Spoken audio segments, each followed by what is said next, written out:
Welcome everybody to the Coping with COVID series. This is our second session giving this a try, where we're going to talk about general discussion on leadership. I am Technical Sergeant Morris, and this is Staff Sergeant Cummings. How's it going, Staff Sergeant Cummings? So we are instructors here at the Airman Leadership School. A little background on me is before coming to the Airman Leadership School, I was with contracting, so I'm a 6 Charlie 0X1 by trade. A little background just in business, but I am here, hopefully to just have a little bit of a engagement. We're going to talk a little bit about trying to be good leaders during this time, whether having to do with distancing, digital, being a good leader digitally, but also just trying to get people through some tough times. Sergeant Cummings? My background is basically I've been in the Air Force almost 12 years. I'll hit my 12th year this July. Started my career off over at Eielson Air Force Base in Alaska, and then moved to Travis Air Force Base in California.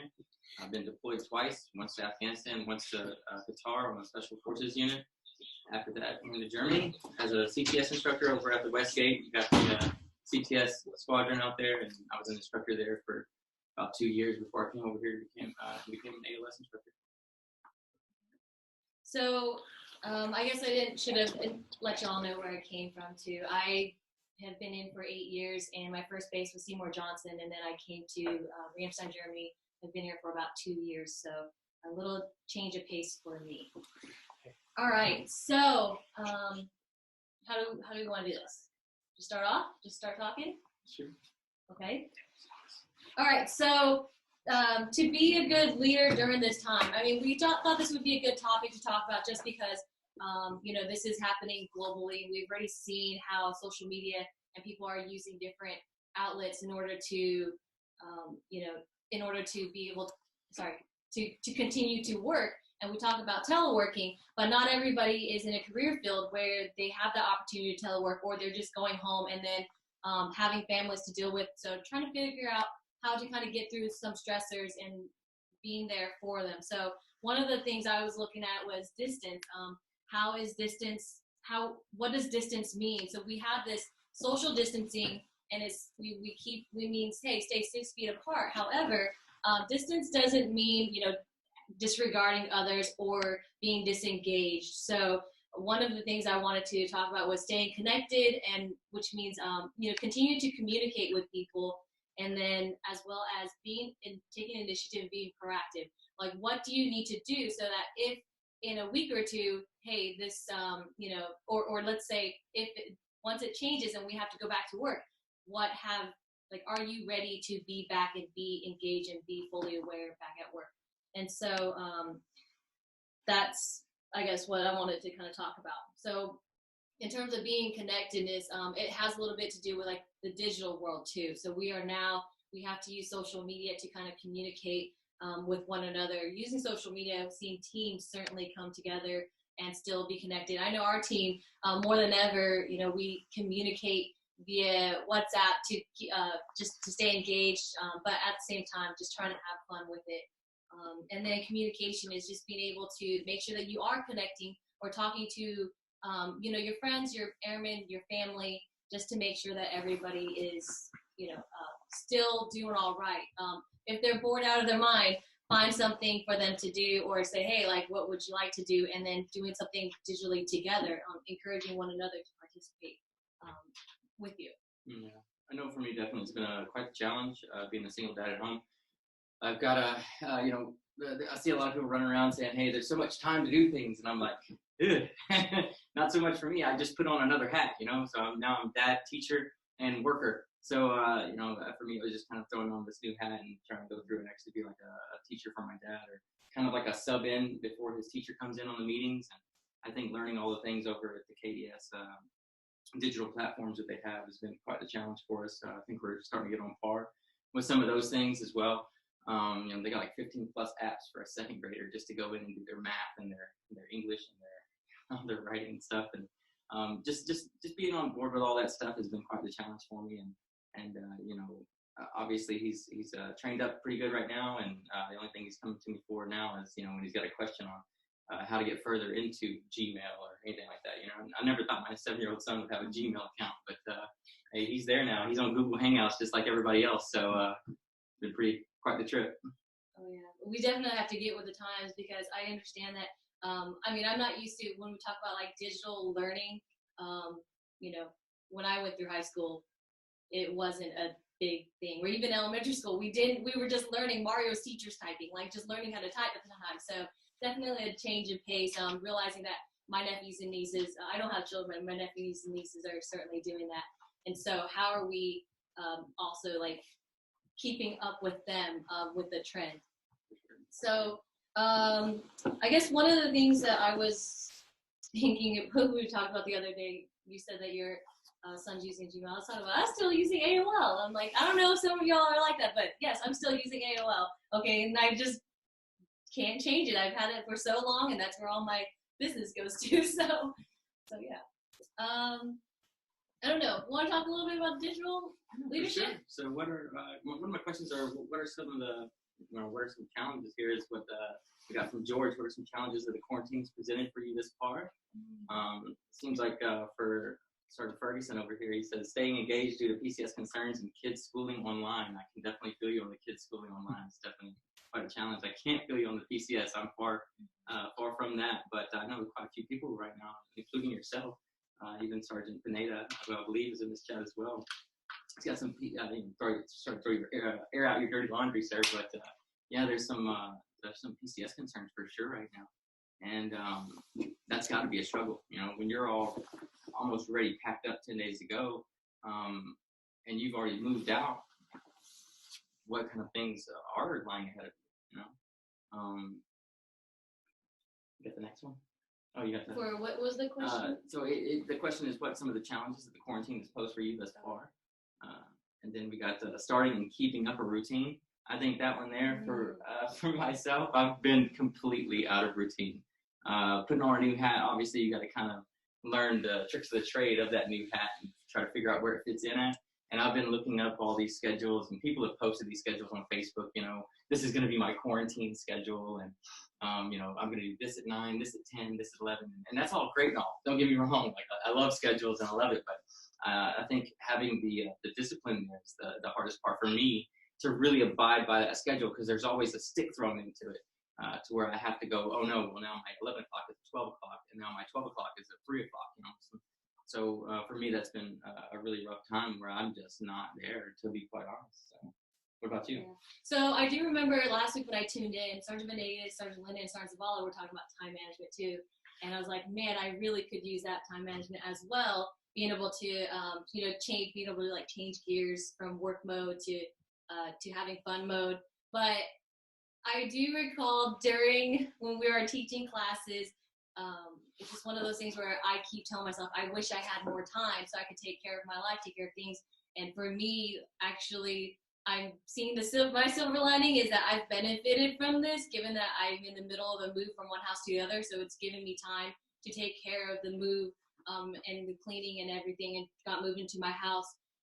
I guess I've kind of been grateful. However, this past week, since the cleaning's been done and the move's been done, I've kind of gotten to that situation where I miss people. I miss the facial community, the live communication. Do things digitally. It has been fun, but I just miss having face-to-face talk with, my peers and seeing people smile, and just that not waiting for, the internet to catch up so I can hear somebody rather than asking them to repeat over again. What did you just say? So really it's, that's the tough part for me, is making sure that I'm still engaged in work, fighting.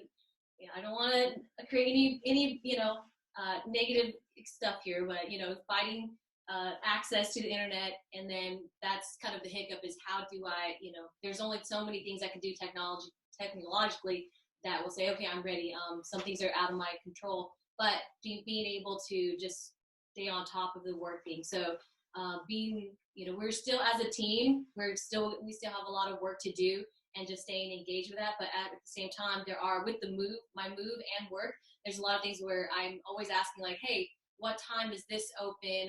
Would this be available? Can I go see this person if I have issues? And people are still working. It's just knowing, when is the best and the most appropriate time to go. So I've had to go and research, I'll get on Facebook, the groups, I'll ask questions, ask my peers. And so it's just, staying on top of your game, and not just saying, okay, everybody must, not assuming that everything is closed down just because there's a quarantine, because, stuff is still happening. So. You got those memes that are out there. They're like, hey, you remember that time we went out to eat? That stuff was crazy, huh? So, I like those memes, seeing those memes. There's been quite a few memes posted about the current events and the times going on right now. Chief Smiley, I definitely agree, sir. The routines are very, very important, and I think that just speaking personally for me, just a little bit of a stick in or a twig thrown in the bunch, and again, just wrapping my head around that twig and saying, you know what, I'm gonna start creating my routine around this, and I think so far it's been pretty good. It's been a pretty good ride for me. I just I've incorporated all the things. I think it took about a week, and I was kind of wrapped around it to where both my son's schedule and my schedule were kind of coincidental, so to speak. And so yeah, I think it was pretty good.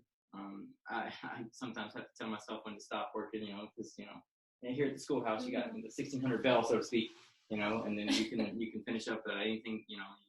We had our routine where we would check on if the students were good, cool. Then we can start to go see if the flags were down. If the flags were down, cool. Then see what any instructors had left to do. So those are like 3 things to go to when it hit 1600.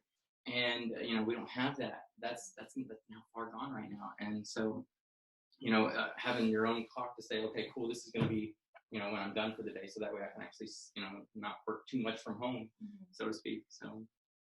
And we have a lot of new coworkers now. I have my husband, and he's able to telework now, as well as my dog. And so I've seen all those memes now where all those posts about, hey, like describe what your coworker's done, but using your pet as your coworker. Oh man, my dog is always sitting next to me, but my dog's just not, or my coworker is not just sitting there, looking over my shoulder, but sitting there whimpering, like, hey, let me out, like, I want to play, give me something to do. So it's one of those things where, you do have to step away. So there's a little bit of distractions, but being able to manage that. So I have like I've turned my dining table to my office space, and it is right next to the dog bowl. And so it's just one of those things where I've got to remind myself, like, okay, I've got to take my break now. Just like when we break for classes, we get the 10-15 minute break in between. That's one of those things where I've been trying to practice doing. Sometimes I'll go 2 hours and like, oh, I've got to stop. But being able to set a timer, maybe that's what I'll do, is like start setting a timer or something. So in the chat, we got what time management tips does Chief Smiley have? And then here he's written, it's tough because everyone's schedule, their work-life balance is different, but you have to take account for the time in the day, and you have to manage your time by creating a smart schedule that guides your day. And I believe what he's talking about when he says smart is specific, time, measurable. It's got to be something that's achievable and realistic, and also time specific as well. Time's got to be a huge factor, and I think the T is probably the most important part of time management for sure. So create those goals, those smart goals and guidelines that guide you to those paths, for sure. And so one of the other piece about, I wanted to add in, if we, any other questions about the digital stuff? Okay, sorry, I don't have it in the chat. Well, I guess we can always wrap back around to that, because I know that's not going to be anything that goes away anytime soon. But talking about tough times, right? So we are not, like, as an individual, you're not the only one who's going through it. We talked about individuals who are PCSing or have assignments. I know that's not really my lane either, but because we know that people are going through tough times, this is probably like one of the most important times to really show what kind of leader you are, by knowing that your peer, your airmen, your coworkers, they're going through something too, or even your family and friends, they might be going through some tougher times themselves, and it might not even have to do with quarantine. So reach out to them and let them know that you care and that you're thinking about them.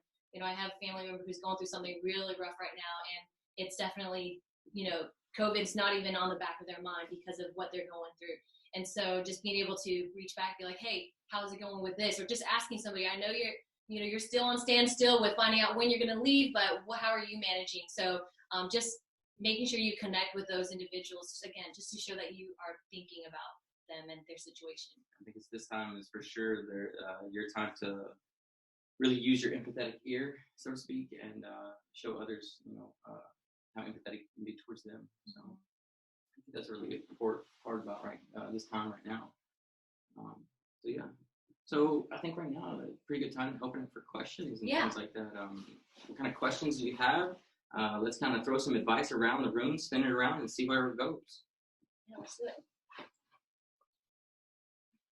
Got one from Sergeant Venegas here. Have you seen the need to change your leadership style to check up on your peers? I'm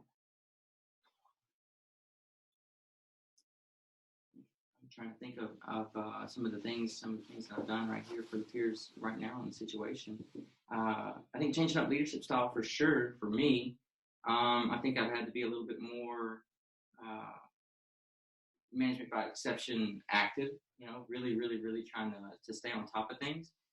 Because, if you don't, then they're going to fall off. Like right now, we got the PMR checklist and doing some things for the PMR coming up. So obviously, really want to stay in there and stay active on each other and make sure, we kind of hold each other by the sleeve, so to speak, and say, hey, what's going on with this? What's going on with that? Making sure that these things get done in an orderly fashion. So I think that was one of the things that I'm not used to. I'm definitely not used to, reaching out so much, So I don't really know if I would say I've changed up my leadership style just because I've kind of gone rogue, I feel. But if I had to say leadership followership style, it's more so me. I'm not very big on I'll admit, I'm not big on social media. I don't generally have a digital footprint. But because of this time, and that's where everyone else is going to kind of communicate with others, I have been responding more to individuals and trying to engage with them in that way. So it's kind of pushed me into the digital realm and create more footprints than I'm used to. And so, but I think that this is a time where I probably need to do that because there's no other way. Besides, I can call folks, but when somebody's venting, I want to make sure that I'm also communicating in the right means or the same means as others. So doing that, and then of course, just staying engaged even more so on WhatsApp than before. Just make sure there's that communication piece that I'm not absent from our new work environment. There was an email sent out the other day. Had resources and social media platforms and things like that, and it's so long, so full. Wow, it's going to take a lot to get really caught up on everybody's things here. Thankfully, a lot of stuff is just kind of rotated through our chat when it comes down to it. So we got Torelli, not sure, but Sartrelli? Yes, so we got really practicing some active listening here has been one of the things that he's had to do with his leadership style. Yeah, mostly because of his interactions with his spouse. It's probably been the most interaction he's had in months, he says. So I definitely I can't really speak to that one. Been through that before. So what about you at home? So not okay. I understand the active listening, but it's more so of being able to switch my mindset from so I'm not treating my husband like a student, where I'm not managing. It's not a classroom anymore, so I'm not doing any classroom management at home. I do have to remember, okay, he's here with me. He's not a coworker. He's doing his own job. We need to be civilized as individuals and make it work. And so, without also just telling him about my day, because he has no clue what I'm doing work-wise, where he's not looking at my same paper. So just, I can see the active listening, but also respecting him as, another individual who's also working from home. We just are sharing the same real estate right now, so that's really about it. And then we eat lunch together. So it's like two different people from different companies just working in the same, location. So definitely good to feel the active listening part. There's sometimes when my son will come to me and I'll be in the middle of something. I'm not used to him being there throughout the day. I'm used to him being at school and he'll ask me questions and then I'll be like, hold on, I think I just zoned out for a second. Hold on, can you repeat what you just asked me? Sorry, buddy. There's been that moment. There's also been times when I've had to really, really lighten up on some of the things because, our schedule used to be a rewarding schedule. It would be like a thing where, once he got some of the things that he had done on the board, we have a whiteboard at home. So he has his good morning routine, his good night routine, and things like that. And when he does those things, he gets rewarded with game time. Wow. And it was always on the weekend. Saturday and Sunday was sometimes like, you have 30 minutes of game time here and maybe an hour spread throughout the day on this day. And I've had to be really lackadaisical or rather laxative on that topic, really lacking rather on all of that. So that way he can have game time during the week, so that it's okay for him, because his mind really needs to be, what do you want to call it, shaped and molded right now. It really does need to be. I challenge him as much as I can, and wear him out with some of the apps that the KES has on the school. So that's been quite the trip. Got here from Sergeant Ferguson. One of the things that he's had to switch up with his leadership style is dealing with some of the things that are out of his control, such as COVID-19, and what a good method of calming others in your organization. He's rather asking, what is a good method of calming others in your organization or your family when it comes to dealing with things that are out of control? And we call this, I believe, the external locus of control. Things that if you as a person have a high external locus of control, you're saying, I can't control this. It's not my fault that this is like this. And that's kind of basically where the situation we're in is. It's not our fault that situations are like this. It's just kind of how it is, and we have to kind of take ownership of it a little bit. And for that one there, I can speak a little personally there with my brother. He's been really, really, I'm not sure that, not freaking out, but he's been really resourceful when it comes to the COVID-19. He's been looking into all kinds of different, what do you want to call them, theories that are out there about certain things, and he's been really researched up on all the topic, and he always brings me things, sometimes a little bit frantically. He's a very intense, he has very intense personality, so when he comes to you, he speaks really intense, and he gets down low, and so sometimes, and even on FaceTime, of course, but, there's times where I'm like, hey, let's look at the facts here. Let's talk about some of the facts, and let's kind of, step it down a notch and see where each one of us are at, so that way we know where each one of us need to go into the conversation. So that has been, challenging for me, right there with my brother, is trying to calm him. I never really, I don't really say, hey, calm down. I just say, hey, look, this is where I'm at with it. I would like to see where you're at with it. So that way we start off somewhere. And when we start off somewhere, I feel like we can then start to work towards a goal or a piece of in the timeline there, so to speak. So.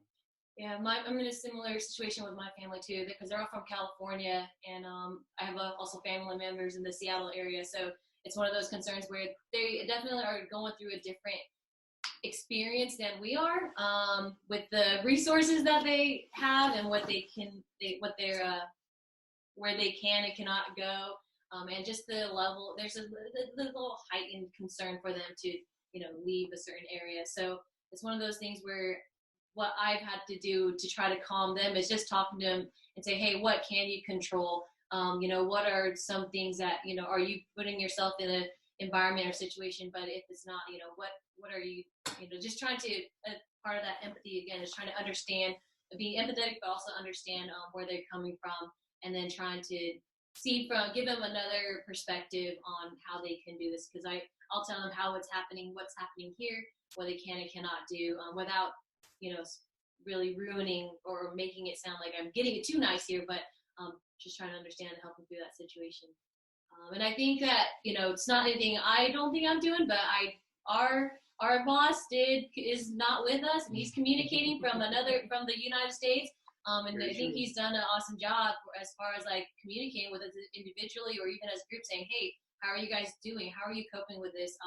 How are you doing so far? It's only been 2 weeks? I can't really even remember. It seems like forever since I've really gotten to hang out with y'all. But our leader is definitely reaching out and making sure that we're doing okay. And so that's what I really appreciate, is making sure if we are stressed out, he's got answers.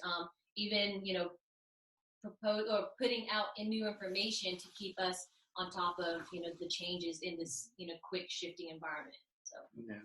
I know, at least within the organization, I'm starting Foster here, and we definitely plan on getting together whenever we can, right after this thing is done, just so that we can have our interaction, rebuilt again. We don't want to lose that tie there, that bond we had. So, for sure. We got from Sergeant Lennon. I definitely need to check up on people more. When I do, I ask them about the progress of their goals. But if I don't keep a consistent relationship with that person, then my checking on you comes off as a little bit rather annoying, rather than, hey, I care about you. So yeah, I can kind of see that. Not coming from myself, Sergeant Lennon, but rather I think I have more of a built relationship with him, a consistent relationship where we ping each other about our goals and see where we're at. For me, for me, it's the simple goals in life. I can always track the simple goals and make sure that those are good. And as long as I'm grasping those, then I know that the larger ones will just come in strides. And that's at least the way that I look at it. Checking on you comes off as annoying instead of caring if you don't have a consistent relationship. How do you feel about that one? I think it is definitely tough to show genuine intent through like digital means. So maybe it's one of those things where you pick up a phone, but if it's just been a long time, just start off with that, like, hey, I know it's been a long time, but you have to kind of know the people, otherwise. But for me though, even if you're doing it as an annoying person, or you might think it's not genuine, somebody for me who does that over and over again is still kind of going out of the way to find out something. So even if it's not somebody I talk to, it's actually more of a surprise that this person is all of a sudden now like showing some kind of interest. Even if they're doing to check the boxes, if they consistently do that where it becomes who they are, then for me, that still shows some kind of sign that they are, putting forth some effort to find out if you are okay or not. Hopefully when they read, they're internalizing it. Yeah, there's a lot that comes to the picture right now for me. It's you might even see it. I'm over here smiling. I got a big old grin on my face just because, a lot of the classes I've taught, I've told all of my students, I've said, we're going to get communication. And when we get into communication, it's like, what is face-to-face communication, right? That was one of the lead-off questions, and so we talk about face-to-face communication, and it's right now, what we're doing right now, starting companies, we're having face-to-face communication, exactly, right? And so going into feedbacks and going through, counseling sessions or feedback sessions or just giving advice and just, sometimes you just really, really need that face-to-face communication, and you don't, like you said, you don't get the same effect out of it that you would do over the internet, through the interwave, so to speak. But that genuineness is just not there. You can try the best you can, right? Like you said, make a phone call. Really, really, the word usage I think is going to be helpful in that aspect. What you actually say and what you actually mean need to be there together. Because if you don't say what you actually mean through this method here, then you're definitely missing out on that genuineness piece. And I think that's going to be a hard bargain for some to really say what they mean. So we got fancy external locus of control from the chief. Thanks, sir. I think we like it too.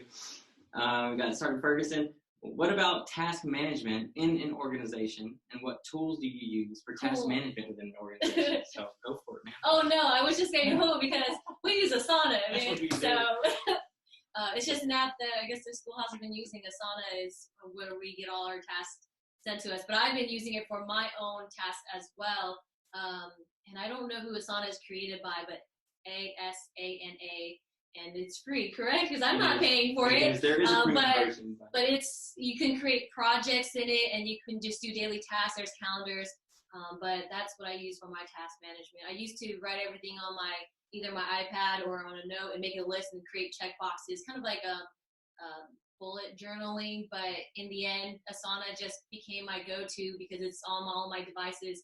And so even for my personal stuff now, when I'm moving out, having to clean, contacting, paying rent, contacting UTAP and things like that. It's that whether it's for work or personal life, that's kind of become a part of me. And at first I resented it because I was like, oh man, this is a lot of tasks to manage. But when you check off that box, it's rewarding. So that's what I definitely use that for task management. It really is. And then it also keeps you accountable because it turns red if you're overdue. So then you're like, oh no, I don't want to be red. So, I really like Asana in that aspect. I really like it because, they don't offer, just one thing. They offer, a board or a list. The projects, like you said, making the projects and inviting people to those projects and keeping people accountable is a really good, useful tool. There's Asana. I know some people that use Monday. That's another advertisement out there as well. I just haven't looked into it as much. Once Asana was brought to us by, Sergeant Tilsher at the time, that was just like the go-to. That was what I had been asking for here for so long. And then I think around the 6 to 8 month mark, he was like, you know what?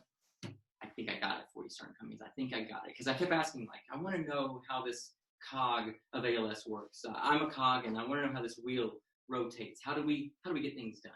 And he's like, it would be almost practically impossible for me to write down all 438 tasks for this schoolhouse. When he said that, I was like mind blown.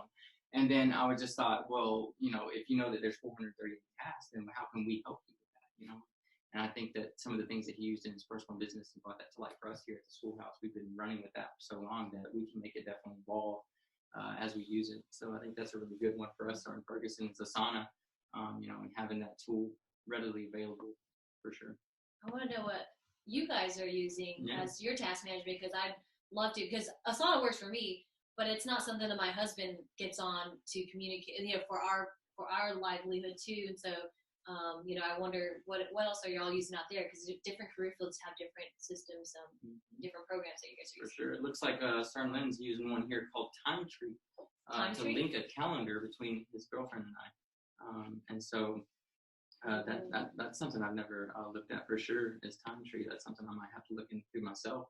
I'm sharing Google Calendar right now with my son, so I never thought that would come to that. But, I'm actually looking forward to this time because he's getting really, really tech savvy, and I can see it. Like in 10 years, he's just going to be the biggest nerd, and I am going to enjoy that part of his life. So, I love taking stuff apart and put it back together, but I hope that he would enjoy it as well. We got Sergeant Torelli, we got sticky notes, a binder, and of course senior airmen whenever they're available, right? Just kidding about that, but sticky notes and a binder. So it seems like old school sometimes. Yep. Sometimes it's almost better for that. I think I just got done texting you 2 days ago about how some of the notes that I had written were about your evaluations. They were digital, and what had happened was my phone cracked. So now I don't have those digital notes that I wrote down, which were so precious to us. And sometimes tried and true paper is always where it's at. Until you lose that paper, then you're like, oh man, I wish it was digital so I could have backed it up. Should have kept it in a binder and stuck a sticky note on it. Just don't lose that binder. It says right here, is it? So here's some questions here. Is it personality or character? Where is the engagement coming from? Is it a need to do it or want to do it? That came from Sergeant Torelli, and I think that one of the biggest things is you have to want to, from my point of view, rather, in my personal opinion, I think that it's a want. You really have to want to take a part of your personality and your character, because those are both different, and you need to take both of those pieces and want to motivate yourself to engage. I mean, not to play wordplay with the words that you have written here for you, but I think that the biggest piece is to find the motivation that's driving you and turn that into something that is going to help not just yourself but others. I think I have a very empathetic point of view, and so does my son. For those of you that don't know, sometimes he goes to speak to professionals, and when he does, all the professionals come back and they say, "You've got a very empathetic son." Like he definitely thinks about others way before he thinks about himself. And when they said that, I didn't realize it so much about him. But then I realized, wow, like they're spot on, because the first time he went to go stay over at one of his friend's house, before he left the door, he turned around, he said, "Dad," he said, "don't worry about me, I'll be just fine." And I thought, what kid says that before they go to a sleepover? Like you got to be really out of your not out of your mind, but you got to be out of yourself. You got to be very selfless for that kind of connection there. So. We got just looking at Slack and started using it, but hasn't really invested enough time for it to be useful. And I've heard of Slack being pretty useful for some out there too. I haven't used it at all. That's what came from Sergeant Stallings. Is Slack. So we got Sergeant Burton chiming in with a few systems. Monday, Todoist, Slack, and a whiteboard. If you're old school, I know I've got a whiteboard in my office. I got whiteboards at home. Oh yeah. And you got a big whiteboard in your basement. Yes, all my You sure do. Luckily, you've got a home gym too, right? Not anymore. Well, it's like half a home gym and half a motorcycle parking now, but got to work on that. Fair enough. We got here from Sergeant Ferguson. And I know we're getting a little, I think, cut for time, just a little bit, but this might be one of the last one or two that we actually can come to. So we got one from Sergeant Ferguson that says, what can we do for those individuals who really need help when it comes to those who have depression, suicidal thoughts, or separation issues? Oh, that's a gut feeling right there, right? So those who, he says really, really need help. when it comes to these kind of situations, especially when you're in a situation with COVID-19 where you can't come into personal contact, you can't give that hug. It's, you have to stay spaced and things like that. Biggest things is trying to hold their hand figuratively throughout the process in order to get them to where they need to go. Man, that'd be a really tough one. What do you think about that in the chat? And what do you think about that?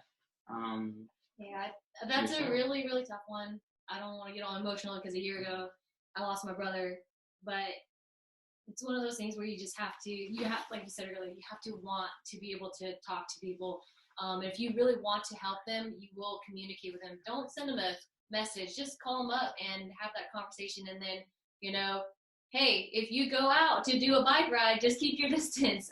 You just say, this is no more than group of 2, right? That's the current requirement. It's so if it is an individual who really needs that interaction, that's what I would say. It's not really in my lane because I'm not the expert in this, but knowing that digital means isn't, it is hard to, while they're on that device looking at it, I think, for example, I saw my brother, he was happy at the moment, but turning it off, it just, it seemed like he shut down too. And so being able to think about, hey, like connect and try to want, like you have to have that want and then find some way to make it work while also respecting the policies that have been put in place. I don't know. It's a tough one for me too. I'm not the expert in this. I think the biggest thing is everybody keeps saying that you need to stay connected and with connectedness, and so that will go leaps and bounds. If you don't stay connected, then you do fall into this hindrance category of people who are going to have these thoughts, and these people who are going to be isolated. And they're going to have a beat. I literally get dizzy at home sometimes, just staying there. I have to go catch a breather. Get some sunshine. Exactly. I was wearing shorts on a cold day today. And so that's just one of the things I'm trying to do to just really get out there. And I think you're right. They said two people. So, who's to say that you can't go there and literally hold their hand and take them to where they need to go? So I think that's one of the things right there is our first. Yeah, I think we're running low on time, right? How much time do we have time for? We got like 2 minutes left. So any other last words? What are people saying? We got just a couple things here in the chat. Sorry, Glenn, I might have to skip your question here. It says, what advice can you give to the newest airman adapting this change? I think the biggest advice is just to stay connected with connectedness, like literally. And then you have Sergeant Ferguson saying Zoom extends times during COVID-19. I wish that was the case. I'm really sorry.